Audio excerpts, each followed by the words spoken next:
কানাডার সেন্ট্রাল আইল্যান্ডের এই পার্কটাতে আসার পর এখানে দেখলাম যে বেশ কিছু প্রাইভেট প্রপার্টি আছে। যেমন এই আশেপাশে যেসব বাড়িঘর দেখতে পারতেছেন না, এগুলো সব প্রাইভেট প্রপার্টি। বাট এই আইল্যান্ডটা হচ্ছে গভর্নমেন্টের, ম্যাক্সিমাম জায়গা হচ্ছে গভর্নমেন্টের পৃষ্ঠপোষকতায় হয়।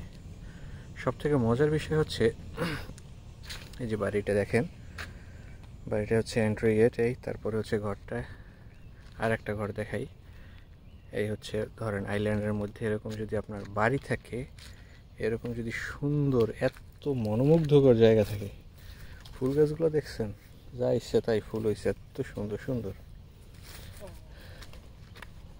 মানে বাংলাদেশে গরমে আপনি গাছ উল্কাবেন, আর এই জায়গায় মানুষ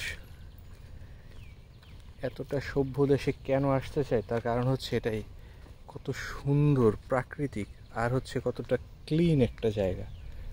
সব আশেপাশে এইগুলো দেখতে পাচ্ছি সব প্রাইভেট প্রপার্টি। বাট এরকম একটা জায়গায় বাড়ি হইলে শালার বিয়ে করা লাগতো 4-5টা।